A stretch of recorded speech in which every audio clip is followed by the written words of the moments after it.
In this video, we're covering 10 steps that you need to do to become the most efficient video editor ever.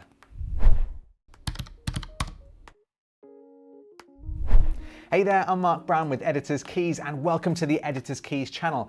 Now, if you're into filmmaking or editing, consider subscribing to the channel because that's what we're all about. And if you've got any filmmaking questions, there probably is already a video that may answer that question. So have a little search after you've watched this video. Now, in this video, I'm going to give you 10 tips that you should do to become the most efficient editor ever, as well as going over some of the mistakes that I see a lot of people make. So let's jump into step one.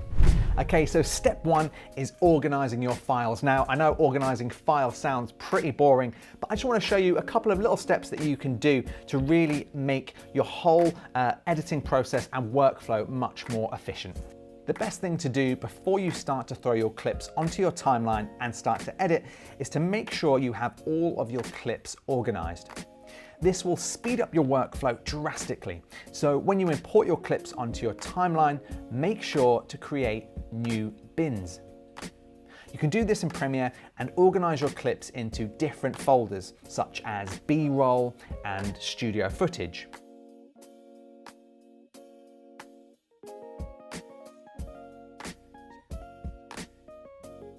And then another tip to take your organization to the next level is to color code the footage. So then when you drag a clip onto your timeline, you know exactly what it is and where it comes from. And then you'll have a view of everything that you've used. To do this, simply highlight the clip, then right click, and then click Label. And there you go.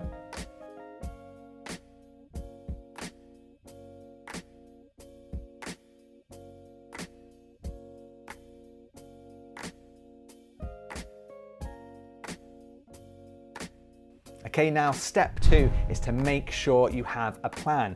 Now, there's that famous saying, if you fail to plan, then you're planning to fail. And it couldn't be more true for video editing. So let's get into step two. So it's all good before you go on a shoot saying you'll just try and get as much footage as possible and then try and make something out of it. But next time, before you shoot, make a bullet-pointed list and decide on the things that you'll want to shoot, and then try and picture your edit in your head before. Then think about whether or not you're actually going to use a shot or not, because when you bring that into the edit, you may have a ton of files that you'll have to go through. And you know what will happen? You'll have a ton of footage and most of it you will never use, so you're just wasting your time. So make a plan and compose a vision, and it will save you a ton of time in the long run. It will also cut down your shooting time and speed up your editing too. Ask yourself, what do you want your audience to feel, to think, and to learn or take away after watching your video? Now, step three is to make sure you have enough footage. How many times have you filmed something and just realized you either haven't got enough footage to actually fill up the project, or you just haven't even got enough on the ends of each clip? So let's get into that step. Now, this tip is along the same lines as the last one, and it's a really simple tip to make sure that you have enough footage to work with if you're filming. There's nothing worse than going back to the edit and realizing you didn't film enough stuff to actually tell a good story. A good editor is a person that tells a good story through choices of shots and sounds, and the techniques that you can mix between this. So make sure you can tell a story with what you have and plan before you go out and shoot. I'd also recommend shooting for longer, so you have an extra few seconds at the start and at the end of clips to play with, especially if you're thinking of doing any speed ramping or slow motion. Step four is keyboard shortcuts. You want to learn the keyboard shortcuts. So this one is vital, and it's what Editor's Keys is built around. Use keyboard shortcuts and take the time to learn as many as you can. You know, even with just knowing a few simple ones like play, fast forward, rewind, cut, you can save a ton of time. It will make your edit more consistent and it will help you become more comfortable with editing. Now, of course, we have to mention our Adobe Premiere keyboards and covers, but before we do that, you can actually view some of the shortcuts by coming up to the top here, click Premiere Pro, click Keyboard Shortcuts, and then this will show you every shortcut in Adobe Premiere Pro, and you can actually also edit or change your own here too. Now, the best way of editing is of course to grab an editor's keys keyboard, and you can purchase a Mac or PC dedicated keyboard or a keyboard skin cover that fits over your own Mac. And they all give you all of the shortcuts and color coding, and the covers start from under $30. So if you want to check those out, there's a link in the description below and we'll take you straight to the site. Now, step 5 is to think about your music. You know, there's actually been a study that most people can handle fairly bad visuals, but if the audio is gone, you really get some bad listener fatigue. So you really want to think about the audio within your video. So when making vlogs, product films, and promotional videos, music plays a really important role. And when the music doesn't fit right with your edit, this can really ruin a video. So a good tip, I'd say, is to think about your music before you edit and actually try and imagine it whilst you're shooting. Is it going to be a fast-paced edit with loads of cuts and effects, or is it going to be very slow, calm, and relaxing? Finding the perfect song is key to creating an edit that leaves an impression with your audience. We recommend you check out Epidemic Sounds or Artlist, as these two sites offer fairly cheap subscriptions, and the music is great because you won't get any copyright issues when you upload to sites like YouTube. Now, if you want to check either of those sites out, we've put a link in the description below, and both of those sites have kindly given us a discount for you and an extended trial. So feel free to try both out and let us know in the comments which you prefer. Now, the next step is to not overthink your edit. Now, this one is really important because we see this one a lot, and it's when you actually over edit. And we see this a lot on YouTube, and you probably have too, where you just see tons of transitions, tons of graphics, tons of cuts, tons of kind of special things flying in everywhere. And this can be super distracting. And one of the sort of more common things we're seeing on YouTube is jump cuts, too many jump cuts.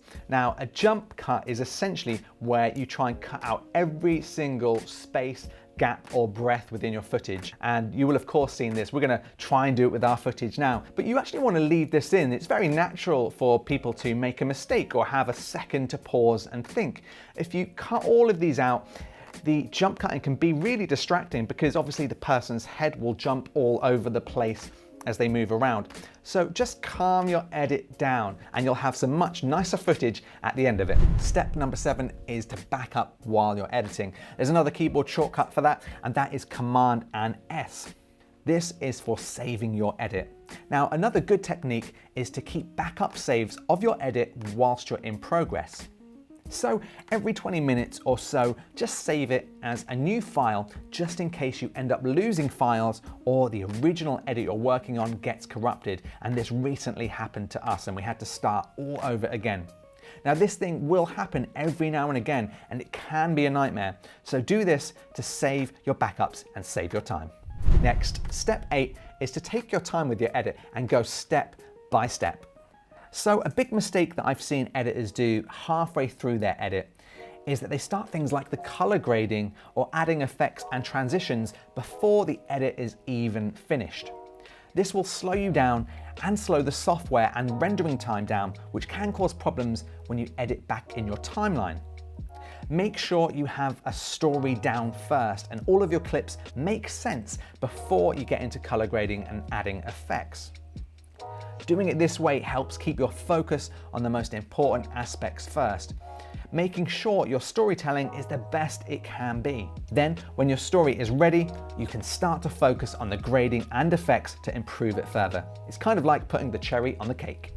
Step 9 is to always make sure you transfer your footage. How many times have you accidentally deleted a clip from an SD card because you haven't transferred that footage?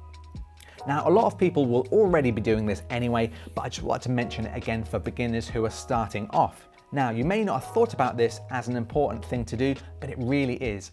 Make sure when you take your SD card, put it into your computer, and make sure these files are first transferred into a separate folder on an external hard drive first before you begin your edit and open up your editing software. If you edit straight off the SD card and then you realize you need to use that card for another shoot and your edit is not yet complete, it will become a complete mess. Plus, editing from an SD card or a computer's hard drive will also slow down your rendering time. finally, step 10. Now this one is super important if you're starting out in your career or even starting out on your YouTube journey, and this is to not be a perfectionist. Our friend Sean Cannell at Think Media always says, punch perfectionism in the face. Now, it's more than likely your edit is already perfectly fine, so you don't want to be spending too much time on a single scene or sequence, as this will ruin your workflow completely. It's okay to finally stop refining, cutting, adding more clips, fine-tuning, and spending way too much time doing this. You could actually end up ruining the edit and losing sight of what the video or story is all about. This is an issue that I'm sure every editor has from time to time, and it's really hard to get past that wall, but knowing when to stop and taking a break can actually help your edit be the best it can be. And sometimes perfectionism can actually stop us putting videos out in the first place. So don't be a perfectionist.